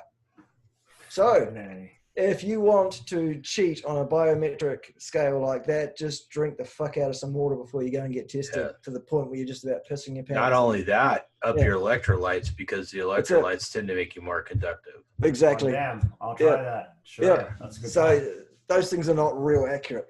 In terms of body the caliper method, that one, unless the person that is measuring is a level 3 accredited Isaac Cananthropometrist, their results are not reliable. I didn't even know that existed. There is a body. There is a worldwide standard. They are called ISAK, I-S-A-K. They are the world's Jedis in measuring body fat percentage using calipers. Wow. And the Jedi skill is you have to be on your criterion test. You have to be within 1% of your master, who is already a level 3 accredited cananthropometrist. You have to independently, not when that person is even present, they have to be not in the room. They measure people, you measure the people. It's done over X number. If you're not within 1%, you fail. Wow. They're the guys that can measure that shit. Yeah. If you're not those guys, they're people that just run, about there, good. 20%. Like, fuck. Nonsense. Yeah. All right. So what's your take on the DEXA? Because I've done the DEXA. DEXA scan is accurate. DEXA scan is pretty accurate. Also, especially if you use the same machine over, right? Yep, absolutely. Yeah, obviously that. Yes. Or the other way is underwater weighing, where they give you a snorkel. Well, I've done that too. Yeah. Yep, and that's pretty accurate. And I've done that a while back. I haven't done that recently, but one of the colleges not too far from me actually has one of those tanks. So it's a temperature controlled tank, and they lower you in it in this chair, and they measure the displacement of the water and your weight in that water, and they come up with And I asked the guy one time, the first time I did it was probably 20 years ago. I should go back and do it again. And I asked him, where do they get the technology? How do they know, what the composition is? And I said, did they throw a bunch of cadavers in a blender or something and measure all that? And he's like, yeah, that's exactly what they did. Yep. Mostly prisoners. All right. Yeah. Yep. So what you've got based on these, there's often a thing called like a sum of 7 skin folds regression equation, or a sum of 4 skin folds, or whatever it is. 4 skin folds. Yeah, there's one that does, not foreskin, 4 skin folds. 4 different skin fold sites, not 4 skin folds. Right. No. Or there's one that takes 7 different skin fold sites, which is slightly more accurate. But all these sums are based around cadaver studies, basically, which, as we've said, are dead people who have given their bodies to science. And what you'll find about a dead body is it does not represent the general healthy population so much, largely because it is, dead. Because dead people die for reasons? They do. They're generally not healthy people, and generally being dead often. So what you're saying is like perfectly healthy people don't just drop dead. No, exactly. Typically. And, these cadavers are preserved for weeks and months, and some of them years. Oh yeah. And can anthropomorphists are doing these measurements. Being dead even for a few minutes tends to fuck up your water balance and therefore your skin fold. But being dead for fucking years and stuff. Come on. Yeah. No, it's. This is the kind of stuff I talk about on the channel. And I go, who didn't run through the biology building at the university? Like you're like, oh my god, the door's open. I see people on tables. Yeah. Oh, they're taking out bunions. Not today. Yep. No, okay. That lab where they prepare the bodies for students to deal with. That's one of the places I used to work, Thomas. Yeah, I might have preparing heard you these mention people. Yeah. So, interesting. An interesting line of work. Yes. Yeah, it is. Yes, you have a very interesting history, my friend. That's why I love talking to you. You got some stories. Also, it's because I'm a very disturbed little boy. I don't know so much about that. Yeah, you do. I think you've come together. Yeah. All right. No, I do. I do. I admire the fact that I think you have a very sharp sort of sense of where science has collided with logic. It's like this bent. We live in a world where soft science sort of dominates. Yeah. Yeah. And I think we're all tired of it because I think we all sense it all the time. I want to bring it up one more time. When I first got into nutrition and dieting and all that, everybody said, you've got to read the China study. Yeah. Being a dyslexic, I listened to the China study on audiobook 2, maybe 3 fucking times. Okay. What a waste of my fucking life. I don't know how many hours that was, but it was a lot. Yep. And even just being a layman, listening to the studies and what they're proclaiming, I'm like, geez, who do I know that would fall for this? And then when I went back to all the people who said, you have to read the China study, not one of them had read or listened to the China study. The book, not the actual studies, but the book about the studies by what's-his-face. Hamill. And then I discovered all the arguments from Denise Manker, who had pretty much just shredded the shit out of this. Yeah, I read her thing. But yet the plant-based people think it's Bible, and like to keep pointing out all these blue zones and whatever. And look, it doesn't matter how many times we debunk the blue zones; they're still going to say, "But blue zones, though." Right? We go like, "Well, fuck me. What's the point?" I like when they say, you should eat a Mediterranean diet because, it's the healthiest diet. My background's Italian, and all my aunties and uncles are fucking diabetics. That's right. Here's the thing. So you guys read Nina Chainsol's Big Fat Surprise, right? did a video on it. Oh, I haven't Yeah, read it. she does a really freaking good job of debunking that whole Mediterranean diet, because Ansel Keys had a villa over there. He liked to go over there. This is why Mediterranean diet was born, because the olive oil industry went ahead and set them up in these nice conventions so they could hang out there. And he had his villa there, so he always invited these people to that place. And there, Mediterranean diet born. Freaking crazy. Yeah. Yeah. So That's and then not you science. then you talk to someone like Harry Sopanos, who is also of Italian, sort of Greek, well, he's Greek, but Mediterranean descent. Sure. And he's saying, what we're told the Mediterranean diet is fucking nothing like what the Mediterranean diet actually is. Yeah. Yeah. And what part of the Mediterranean? They act like Mediterranean is one. I mean, unless you're stupid and you're like, don't know where Mediterranean is. What part? They all eat different. We think in the United States, at least, we think about the Italian food, which is synonymous in our mindset with Mediterranean food. Yeah, no, you're right. You're right. Pizza and pasta, right? Right. That's largely the peasant food of right. Italians that immigrated to the United States. And it's something like 50% of the Italians that immigrated to the United States around the turn of the century went back because they couldn't make it here. There wasn't enough jobs. So many people came in so fast between the Italians and the Irish and everyone else that there weren't enough jobs. People couldn't assimilate fast enough, and a lot of people went back. And since then, the Mediterranean has been overfished. There's so many people in the Mediterranean eating the traditional diet of a lot of, seafood, goat, cattle, blah, blah, blah, blah, diminished. And then tourism comes in. You got people going, oh, we go to Italy. We're supposed to eat pasta. We're supposed to eat pizza and stuff like that. There you go. See? Told you. By the way. Yeah.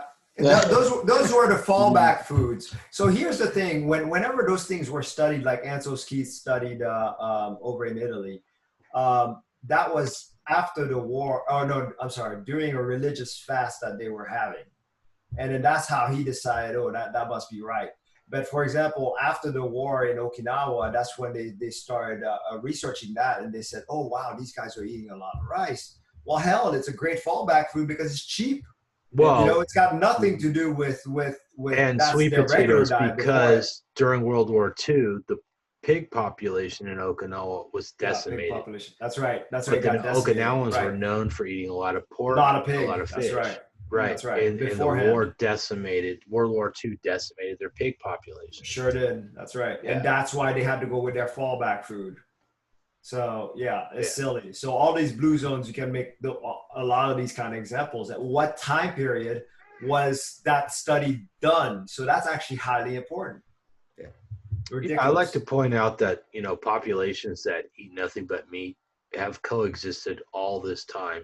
I've got at least half of my genetics from the northern latitudes where the Sami or the Lapps live, and they eat caribou and stuff like that. And then you get down into Africa, and you've got, we always talk about the Maasai, but there's a bunch of other tribes that are cattle tribes, and they eat meat, they drink blood, they drink milk, stuff like that. You go to Yemen and Ethiopia right now, people eating raw meat. Yeah, it's common practice that uninterrupted back before recorded history. Still Ethiopians still eat raw meat. So this is not unusual. So that's exactly right. And strangely enough, how the heck do they miss that? If you're a true scientist, you would really want to look at all the factors. You want to try to bust your own theory. Nobody seems to do that anymore. Now it's like religion. It's fucking religion. Yeah. But who's paying these people to do the studies? You got to look at that as well. That's right. No, you're right. That's exactly where the problem comes in.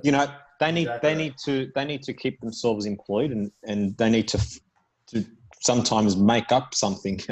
The average person like us, not you, Bart or Tom, possibly, but they're not going to go in and try and find, go into a study, then look into a little bit more and look into a little bit more. A lot of people go to a study and go, you know what, this is too long. I'm just going to go straight to the conclusion.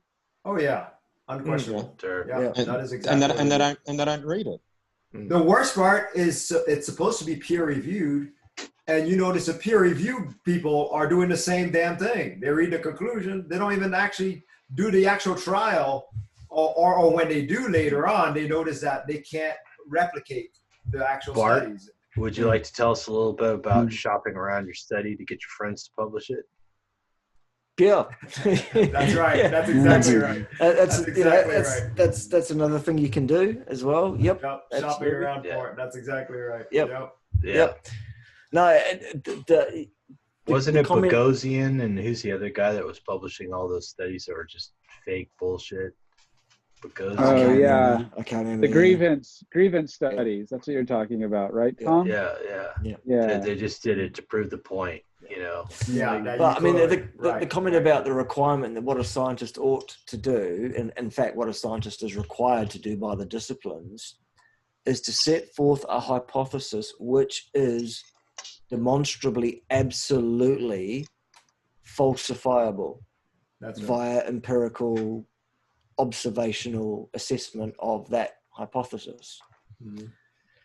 So, if there's a company that wants you to produce a piece of peer-reviewed literature that says their product is safe or good or okay, that immediately places that scientist completely at odds with the disciplines of science, because now they're being asked to prove that something is the case or is true. Scientists don't prove what is true. Scientists only disprove theories that are incorrect. There you go. That's exactly right. But science is a consensus, right, Bart? Tell us it has become one. It's become one. Yes, it has. That is religion. Yeah. Yes. The hierarchy of evidence, boys and girls. That's what it's about. Yes. Yeah. My survey is much better. Who was? And Cherbourg's a good scientist. Yes, he is. He's unbelievable. Yes, his melting face represents him well.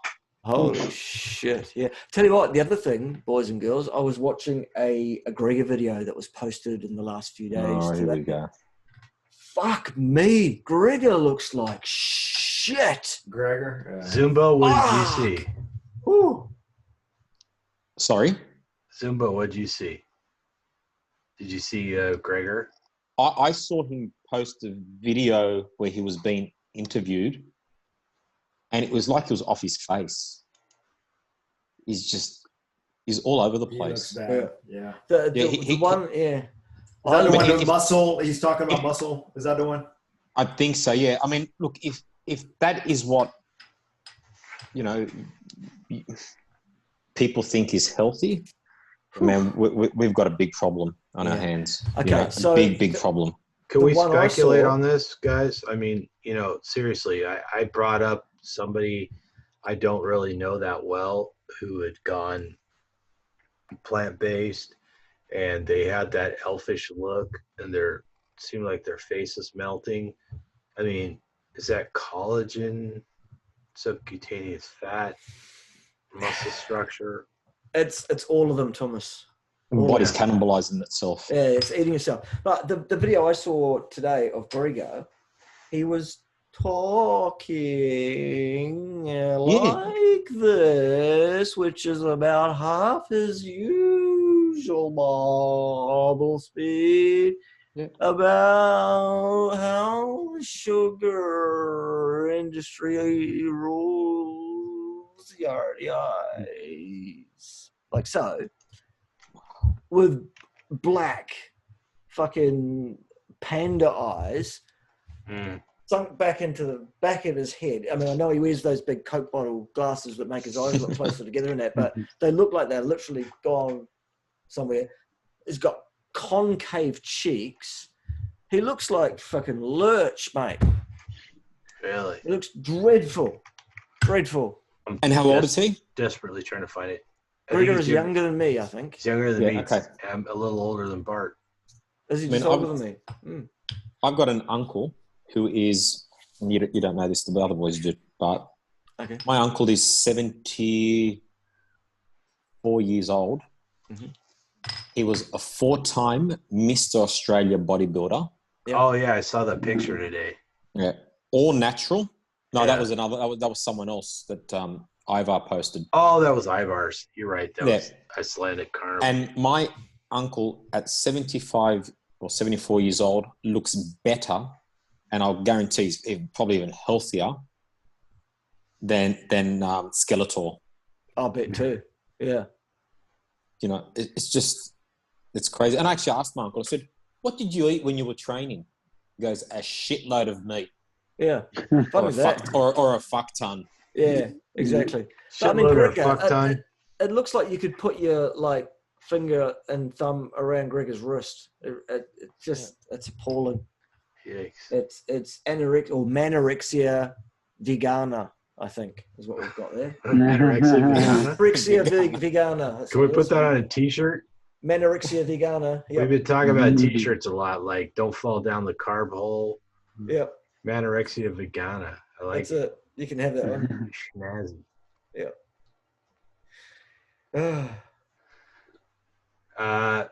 Look, I'm looking at Gregor. I'm looking at his videos, his recent videos. He does not look good. He's No. got the goatee going on. It looks like the hair is supporting the face. Yep. It's kind of rough. Yeah. How old is he? Is he in his 60s, 50s? No. He's in his early 40s. He's No, younger he's than not. Bart. Bullshit. No, he's not. Yeah, Yes, he's he is. and so is Hench Herbivore. Yep. And Hench I'm 42, Herbivore I'm 42 years old. Okay, Hench Herbivore and Gregor are both younger than I am. So Wow. they're between Zumbo, Joe Zumbo, and me and Bart. Wow. You So- know, I know he writes How Not to Die, but I would like to die if I ended up looking like that guy. Holy I mean, shit. Hench Herbivore's got a jaw like a fucking hippo. Wow. Yeah. Unbelievable. I don't Yeah, know. but how he If I'm sells not himself. mistaken, Not Hench, to mention the gyno, eh? Yeah. My milkshake's bringing all the boys to the yard and stuff. if I'm not mistaken, Hench actually owned up to using Yes. Yeah, he did. steroids, performance having drugs, Yep. blah blah blah. But here they are. But here they are, confessing to using all these drugs, and then saying, "Oh, yep, but but look at how great we look." Yeah, it's the vegan diet that does this, not the roids. Mate, I used to work. Yeah, well, they always say, it's like this is a comment I posted a while back on Twitter. Someone said to me, "Oh, Lewis Hamilton, he's a vegan Formula One champ." I said, well, if he was to drive, and you like to say that he's winning because he's vegan. If he was in a different car and he was losing, would you blame his diet or the car? You might blame the skill if you saw some obvious stuff, but for the most part, it's probably the car, right? You got to assume that most of those guys, Of course. I mean, he's not winning Formula One races because he's vegan. He's winning Formula One races because he's in the fastest car out there with the best team, the biggest budget. Yeah. Do you think as any of these Justin learned teams? yesterday, nobody beats me in the Mustang, right? Yeah. Right. That's right. I mean, and none of these teams employ a guy to drive who can't fucking drive, Right. Right. do they? No. It's about who's got the fastest car. That's what it's about. That's what I keep telling myself. Fastest car. So, Well, I When mean, they just grab hold of anyone that's doing anything while vegan. It just like, because they have to just keep pushing it, Whereas with us, I feel like in the carnivore community, it's like people were so sick that they couldn't accomplish anything. And then they go carnivore and start accomplishing things and then go even beyond.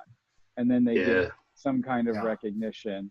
Whereas a lot of people in vegan, they were already talented or pretty or something. Right. Then they go vegan and it's like, oh, they did this thing. And like, well, they could have done that whether or not they were vegan, I couldn't help myself today.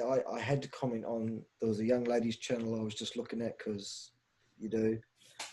beautiful young girl, 18 years of age. I'm so excited about being vegan. Let me tell you all about it. I'm like, love, no.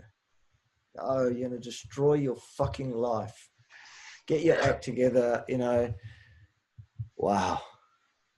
It's criminal that these people are being sucked in by these ass bandits that are running around selling this nonsense to people. But it's trendy. Can we tell the people out there that getting on a better diet and losing body fat and perhaps gaining muscle at a steady pace is probably healthier than chasing some number on the scale? I mean, could that be the takeaway? It could. Yeah, I agree with that. I mean, even for that's the thing is that carnivore and fasting, if you're already healthy, it'll make you healthier. If you're not healthy, it will make you healthy. You know, and that's the point. You know, like I don't really look at my scale numbers. I know them, but it's because I'm kind of trying to do more like body composition. But I mean, I'd be perfectly fine just eating meat and playing video games all day, and I probably would look. I mean, I wouldn't be as strong, but I'd probably look more or less the same, and like I'd be pretty happy with that, you know. Does eating meat make you a better kayaker, Bart? I don't know. We've only had the kayak since I've been eating this way, so I've got no real comparison. So I want to say, I think as us humans, we're kind of short-sighted. For the first time in all of history, and very emotional, of course, for the first time in all of history, we have access to any food we want from anywhere in the world.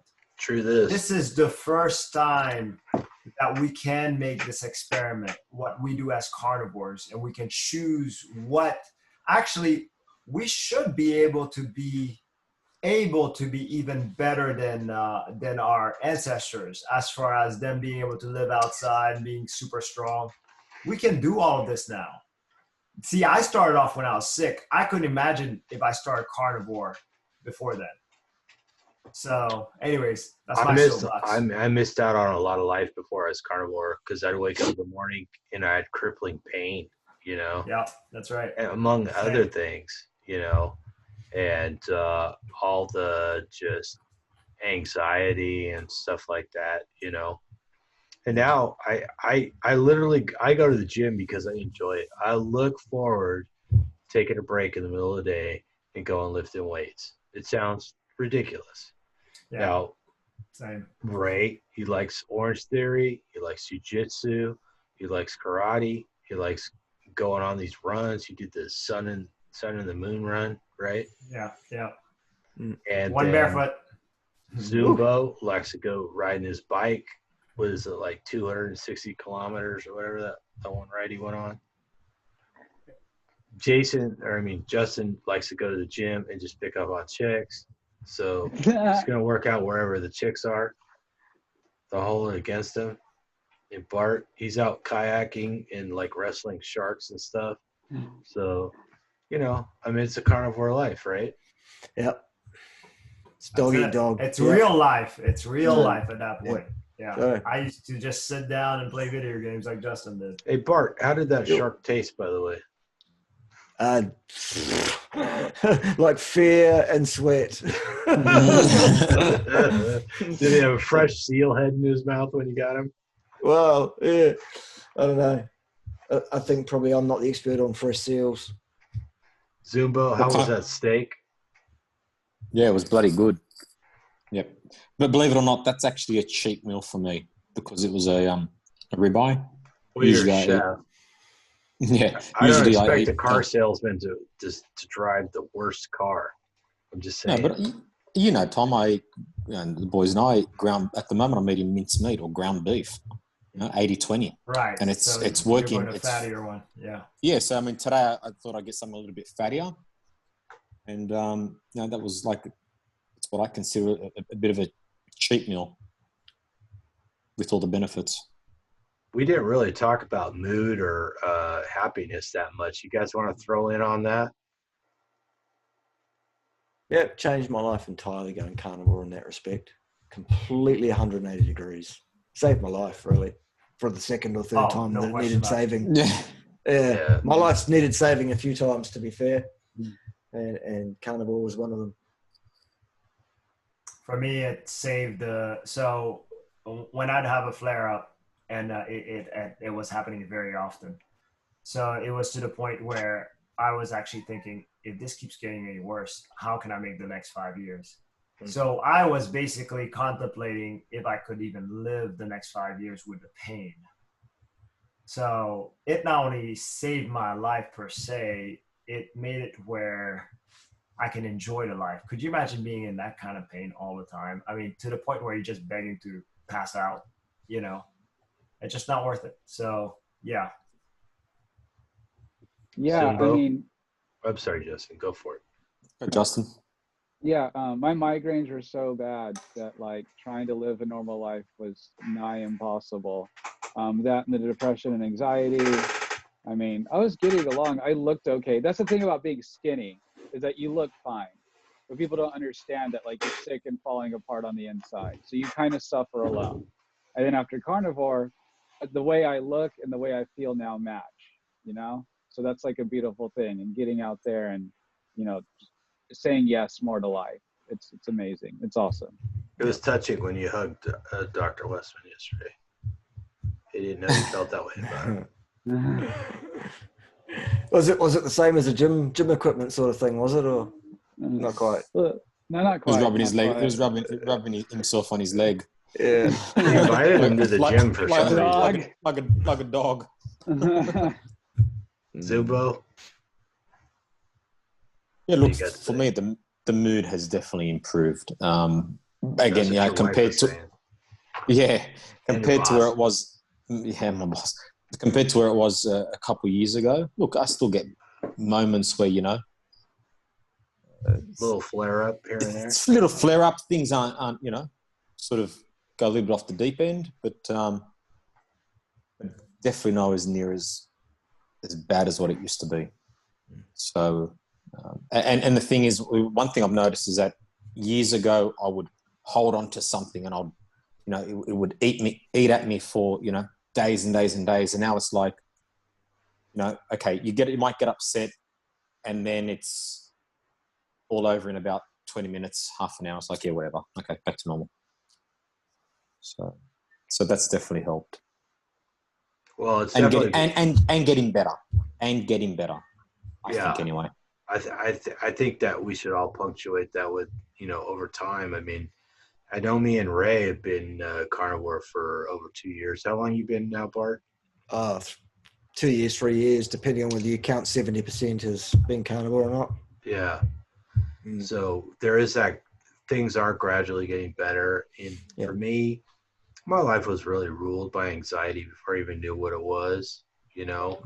And, you know, I've told the stories about like struggling just to ask people to do videos with me or even appear on camera in the beginning. And now I can get on camera with you guys and just goof off. And that would have never been possible because I basically, you know, anxiety ruled my life. You know, it was the major influence in almost every decision I made, you know, especially in any sort of social aspect. And that's all changed, you know. I'm a different person, you know, and I could talk to people and I could take risks and, you know, I don't need all the sort of consideration I used to have because the incredible pressure that anxiety can create in almost every decision you make just isn't there anymore. You know, things have become, your mind is clearer. The things like anxiety, it's not like anxiety just evaporates and doesn't exist anymore, but it doesn't overwhelm you like it used to. And then, you know, I recovered from arthritis and stuff like that. And I can go back to the gym and I can just lift like a madman. You know, I'm in there with mostly people half my age who probably have different goals, but I can lift like a crazy fool, and the body bounces back and I get that joy out of it. You know, I am happy. I'm happy when I make these videos. I really love making these videos. I really love spending time with you guys. I really love getting to know more people and just letting people know that changing your diet can change your life. You know, you can feel so much better. Your body can work so much better. And you don't need as much medication, or in most of our cases, we don't need any medication. And we can go out and do stuff. We're robust. I mean, I really don't give any consideration to the coronavirus other than, you know, what might happen to the people that aren't carnivore around me, you know, because I really think I haven't been sick in 2 years. So if I got the coronavirus, how bad is it going to be? You know, I mean, I might get sick. I'm not saying I'll never get sick again, but I seriously doubt I'm going to be one of the first casualties. You know what I'm saying? Because things just seem to be working right. And I could be dead tomorrow. And I always make the invitation. I say, look, if you think I'm a crazy fool for eating meat all the time and eating raw meat and, you know, living off beef mostly, yeah, show up at my funeral and protest and tell everybody what a fool I am. Go right ahead. I don't really care. So, but it's made all this possible, and it's made a whole new life. I just wish it had come sooner in my life, really, if anything. That's beautiful, man. The rest of you get to the chopper. Let's evacuate before this guy goes. Good stuff. Thanks for having me, Thomas, as usual. Absolute pleasure. And yep, we'll have you guys on round table for sure this weekend if we can. Yep. Let's do it. To it. Sounds good. All right. Yeah. You guys are the best, and Justin clearly has the stretchiest face and probably the rest of his body. Thanks for sharing that with us, Justin. Good. I love learning something new about my friends. All right, everybody. Thanks for watching. I hope you guys enjoyed it. I hope that there's something useful in it. I hope everybody feels better. Please send the link on to other people. You can have big guns like Justin anytime soon, and maybe a six-pack like Raymond, and maybe you can wrestle sharks like Bart. I don't know.